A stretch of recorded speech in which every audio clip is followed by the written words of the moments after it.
I was there, oh yes, I was there, and it was glorious. Me and a few mates had decided to go up to the city for the festival, see a few friends, catch up on the gossip, all the sort of stuff we like to do when we get the chance. I remember we also said that maybe we might get to see this new guy, this Jesus that everyone was talking about. This fella who was supposed to have done all these amazing things. I wasn't sure personally. I'm the type of bloke that needs to see things with my own eyes. There's been far too many false alarms already. It's him, the chosen one. Everything's going to change.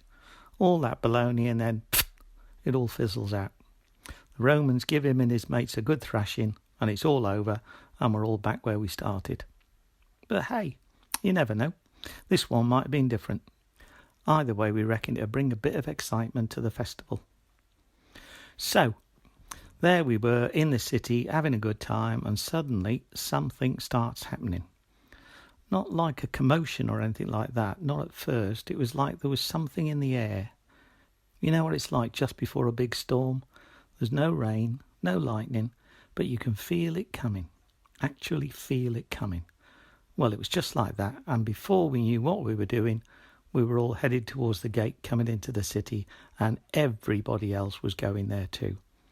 It was like a wave of people all rushing in the same direction to see what? I didn't have a clue. I just knew it was something special. Then we were there. Suddenly we were all at the sides of the roads and people were saying, "It's him, he's coming." We could hear the shouts from around the bend, and then they were getting louder and people were grabbing stuff from the trees and putting it in the road and throwing their cloaks there too. Not me though. This cloak had cost me a fortune. There was no way I was going to risk getting it all damaged or dirty, especially if there was going to be a bit of a kick-off. But I knew. We all knew this really was it. This was the start of the revolution. Any minute now he'd come around that corner with his band of followers and we'd be right with him. We'd show those Romans what a real thrashing was about. We'd kick their sorry tails back to Rome or wherever it was they came from, and we'd be free at last. All it needed was one word. Just give us the word and we'd be there. Now, I'm not a violent man. I'm not even a brave man, I guess. But at that moment, if somebody had put a sword in my hand and pointed me in the direction of a Roman soldier, I'd have been at him like a tiger. I wouldn't have cared if I died in the battle. I'd have been happy to give my life for the sake of the people. What's one life when there's a whole nation that needs saving? Yep, I was ready. Just give me the word. Funnily enough, there was a soldier opposite us just standing there. Sure, he had his hand on his sword. I bet he thought, there could be trouble here, better be ready. But I looked at his eyes. You can tell a lot from a person's eyes. You can see what's really going on inside, and boy, he looked worried. I'm not surprised. This was big. This was, let's get ready to rumble big. This was, let's kick those Roman... pardon my language, out of our land big. No wonder he had his hand on his sword. I thought, yes, mate, you just wait. When he comes round that corner, you're going to see the man who's going to send you back to your homeland with your tail and your sword between your legs. Ha! He'll be here any minute. Just you wait and see. He'll be here. And then he did come round the corner and I was yelling, "God save us!" and all that sort of stuff, and straining to catch a glimpse of him at the head of the parade. And there, I remember thinking, what the? Was that him? I looked at my mates and they were looking at me and we were like, is that him? I even said that to the guy next to me at the side of the road and he said, in between yells, "Yeah, that's him. That's the chosen one."